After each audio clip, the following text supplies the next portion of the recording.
Hey, Anton. Yeah, Margaret? You know people don't talk about enough? What? Wilhelm's emotional roller coaster.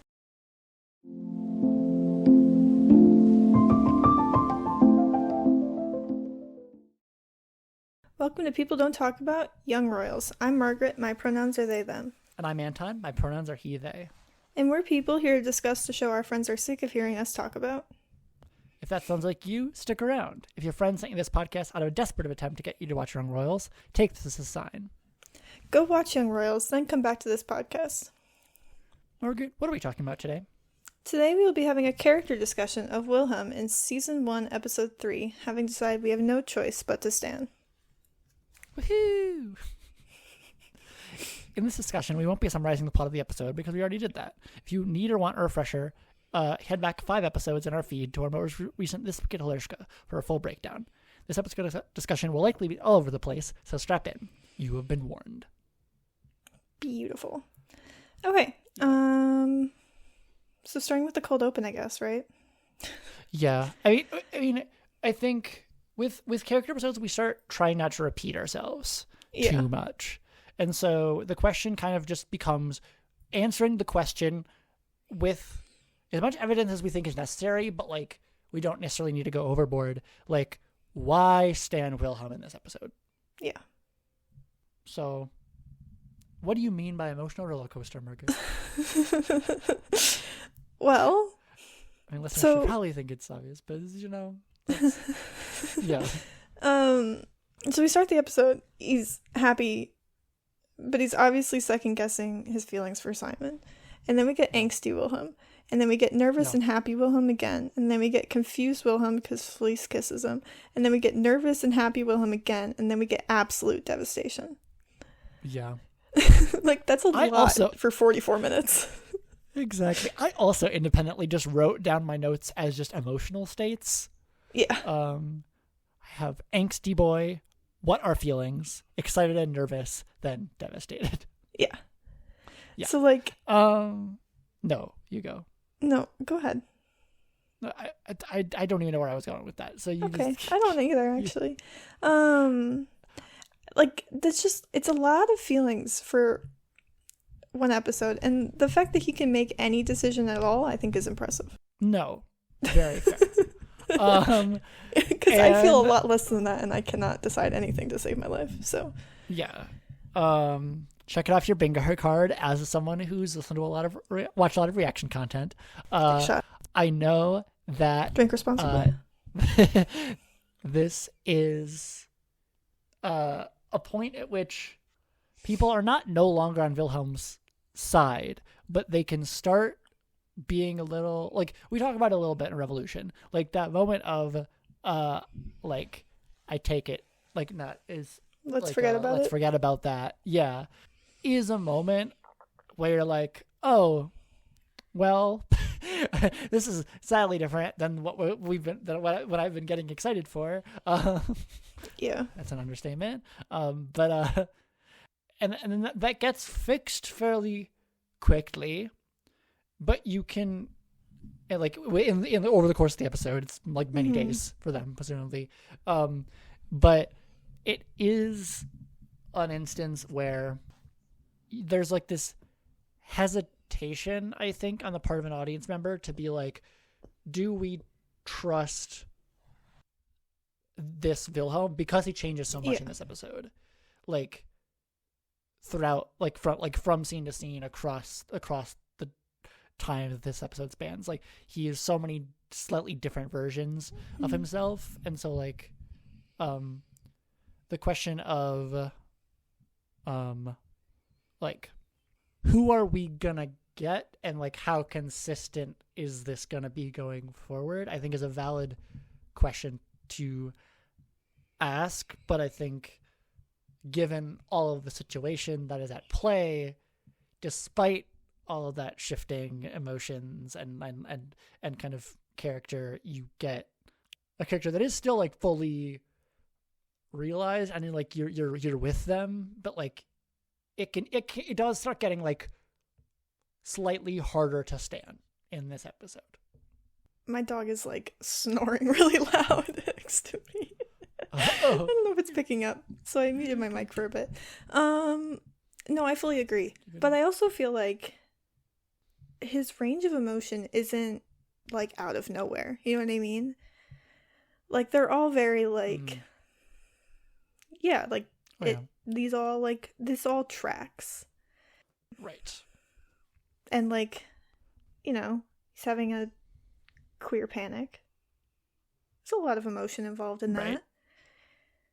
There's a lot of emotion involved in being 16. Yeah. I think we haven't discussed this prior to this episode, but my pitch for the title for this episode is Wilhelm the Conflicted. Yeah. Because I think that is the closest we're going to pin down a singular trait in this episode, because so much is going through his head. Yeah. He makes so many decisions in this episode that take him in different directions. Yes. And I think legitimately everything he does in this episode, you can list something else that is a complete opposite. Like, yeah. Which, like, isn't that just being a teenager? Yeah. To an extent? Like, yeah. It's also being a 22-year-old, to be honest. Well, yeah. But, like, especially a queer teenager. So it's like, I mean, there's a reason why coming of age and queer stories go so well together. They're accomplishing a lot of similar things. And I don't know if I would necessarily call Young Royals coming of age necessarily, but it's I mean, there's like, you could do worse for describing what it is. You could call it a comedy. I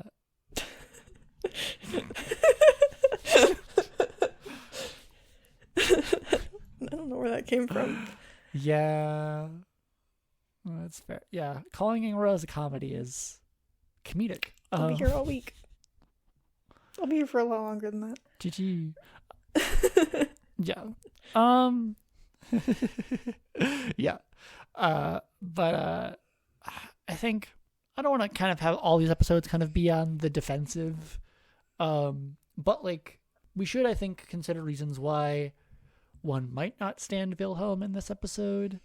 And, like, how those play out. I'm thinking specifically of just, like, I think a lot of complaints I have heard of Wilhelm in this episode are the kind of lack of awareness of what the kind of fallout of his indecision and panic is, specifically with Simon. And which is not to say, going back to our previous point, that is, like, no less understandable or, like, justified emotionally within the story. But if you're going to take a harsher view, you're just like, can we get our shit together a little faster?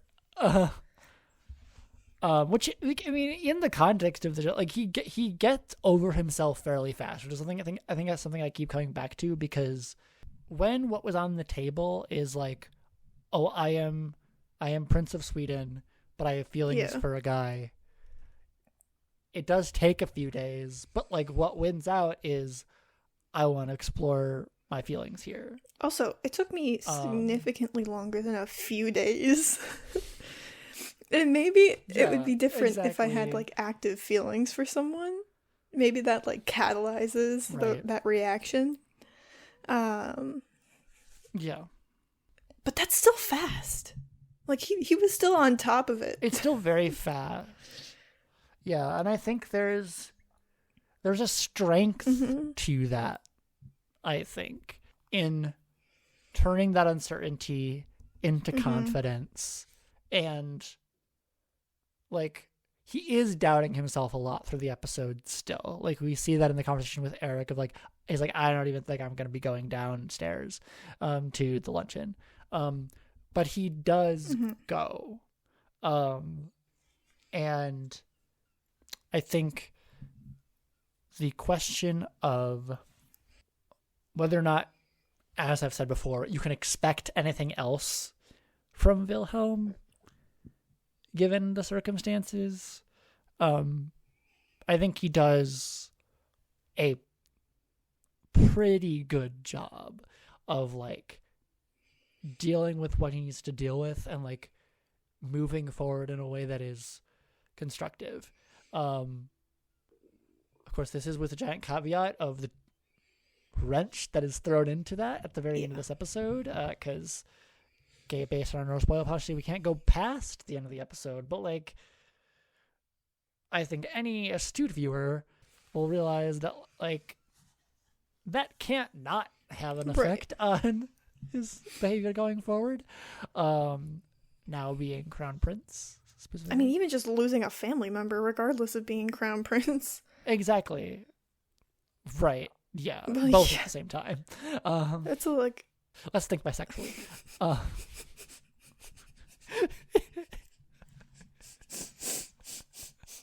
I saw it right there and I needed to grab it to get you to laugh. That was your right given by birth. God damn it. Ignore you and just read Percy Jackson for the rest of this recording session after that. Well, to bring it to something I guess a little bit happier, let's just kind of rattle off some, as I think you said last episode, some baby behavior moments, or just like moments that we particularly, because like we've done art of the choice, but like in character episodes, I think are little chances to like shout out like specific like character behaviors that like are ultimately the actor's decision, but like are moments when we love the character. That like brief half a second moment before he walks into the music room. When he's just standing in the doorway. Yeah. Because it's like, it is, again, like, it's like this honest emotion that, like, just gets trampled on by these... It really does. ...thoughts in his head. Yep. Like, Wilhelm the Conflicted, that's him this episode. Like, he just... There's few characters I think I've seen who... for lack of a better term, get in their own way as much as Wilhelm does. There is no better term for that, actually. That's exactly what he's doing at all points. Because, like, things could be a lot more difficult for him, and they become more difficult at the end of this episode, but it's like, a lot of his stuff comes from his own head. Oh, yeah. And I mean, the psychological aspect of that is just very true and like authentic to like that experience. And like to extent even like the like more like internalized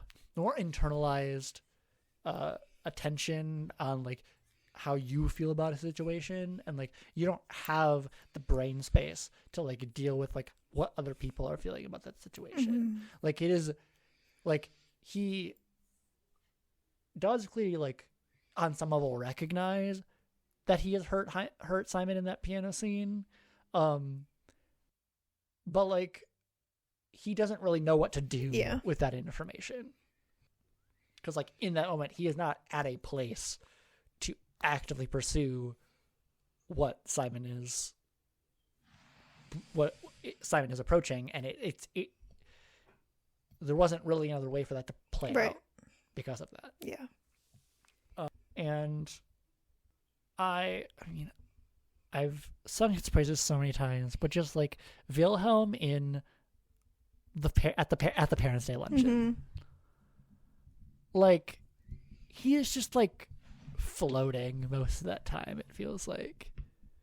Like I can't think of a time that we've like seen him more like confident to a degree, and it's like I said before, like there's like this strength to feeling at least on your way to being assured, like assured of something, or like something that like might have been gnawing at him for a while, he's starting to like figure out about himself and potentially like the way he relates to the world. And there is I mean, so many people talk about it in the queer community. Like there's a euphoria to that. There's a joy to that sort of, even if no one else knows, that authenticity to yourself. Yeah.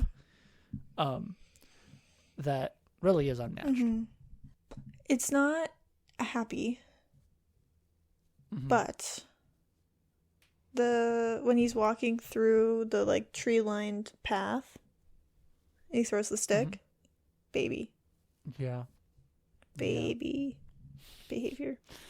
Wilhelm the conflicted. Yeah. Like we spend a good portion of the episode with like him at the I take that back mindset, which is maybe a bit less conflicted, but like even that is outlined by the turmoil it took to get there, and the like deep thinking that he has to do to like recognize this as a part of himself. Like we've talked about in Privileged Punishment, the ways in which I think at least like he really wouldn't have conceived of sexuality much at all before this, and now he is, and now it's just everything is different now.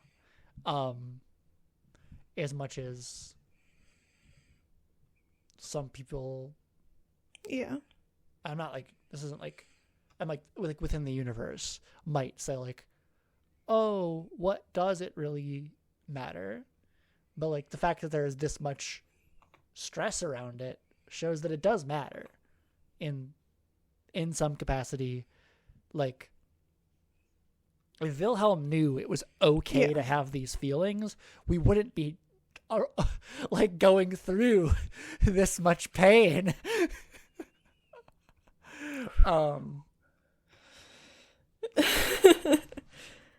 Yeah.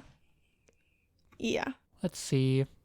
Any other moments to really hang on to why we love Wilhelm in this episode? Church smile scene. Oh, yeah. But this edition. And, I mean, the first one as well. Yeah. But we're talking about this edition. Yeah, in this episode. Like, it fills up the entire screen.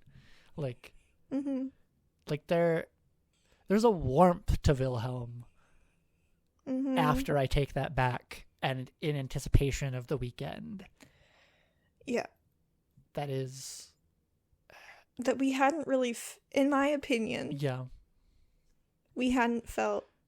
Right. maybe ever in the... so far? But think that, like... if I think hard enough, I could probably think of one or two times, but... Yeah, like, maybe there's, like, little flashes, but I think that... Yeah.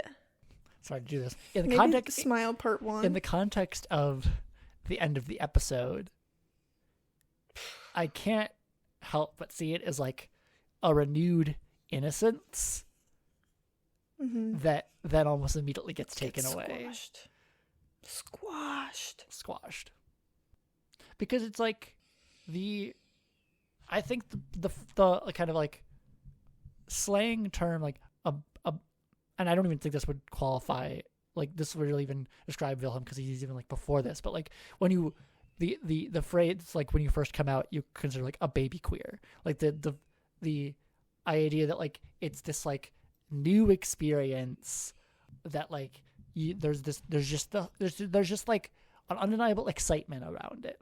But of course, like excitement and nervousness go like hand in hand. So like there's this sense of anticipation, but like a very like this happy anticipation of like what was like previously thought like you previously thought like that's not possible, or you didn't even consider it, and now like you are, and there's something just so. There's like an excitement in the air type of situation. Yeah, it's like there's this excitement, and then just like there's like this again, this like joy. I think I said earlier, like this like palpable joy. Like I don't know really how to describe it beyond that to someone who hasn't experienced it. Yeah. And It's sort of like if you were locked in a room, the closet, by yourself. Yeah. Sorry. By yourself for however old you are. I was 16. So 16 years. Solitary confinement situation. And then all of a sudden, you can leave. And it's not scary out there. But it's like exciting. It's like, oh, what's out here? What's going on out here? Who are all these people? What, you know? Yeah. That's what it was kind of like. No, yeah. Definitely. And I think, like, going back to what we were talking about with Eric at the first part of Love Among Royals, and like this, just the revelation of the translation, that we actually finally got correct. Like, that sort of, this wouldn't inherently be like a less valuable story than if Simon and Wilhelm like were kind of just like fooling around, but like but I think there is something very precious to me about like being protective of the fact that like, no, there are actual feelings here. Yeah, there are emotional stakes involved. Yeah, like this isn't just like a pure like lust situation. He's like approaching like real reckoning with himself and reckoning to Eric that like this is starting to be a first love situation. These feelings are clearly so powerful that it took him 3 days to be like, I can't not talk to you. Yeah. And so there is just this really strong sense that Wilhelm has come up against his first real barrier in this progression we've seen him on. And he's come out of it with, I'm going to keep saying it, like this, with a strength that I think can get overshadowed by the end of this episode. Yeah, until about, I don't actually know the time. I can figure out what the timestamp is. For the first, Jesus Christ, we have long notes. Okay. Oh, you're looking at this particular scale. I missed what you're doing. For the first, like 40 minutes. Yeah. 37 minutes. We've got great growth. Yeah. And then absolutely squashed. Or has the potential to absolutely squash. Yeah, like, I mean, we keep teasing what happens like after the end of episode 3, because it's like, yeah, I think we do in every single episode this cycle. Well, I mean, to like some extent, but it's all very implicit at this point. Like, we're not like outright saying what happens, but like it is definitely difficult. And given at the pace that we're going, like I haven't heard of anybody who hasn't seen Young Royals who comes across our podcast. Yeah. Like we want to take our like mission to do deep dives seriously, but like we also understand that like people listening to this probably knows what happened. With that, are we ready for my summary of why we should stand Wilhelm? Yeah. And then we're going to ask Margaret if they have anything to add. And we'll see what happens. And then I get salty. Yep. Okay. Yeah. You know, the bit we do. The only, like, one of the normal bits we have. Okay. Wilhelm depicts the emotional turmoil of queer awakening with the internal focus and unintended fallout linked with that experience. He also finds a tentative strength in the power of his feelings and starts to consider the impossible. Yep. He sure does. He sure does. And, yep. Great. All right. Cool. Ready to take us out? Yep. Cool. Thank you for listening. If you'd like to keep up to date with when we release new episodes and other pod-related announcements, you can check out our Instagram at People Don't Talk About. Our next episode will... Sorry. Or our threads. Yeah. Just want to shout out Margaret's threads, you know.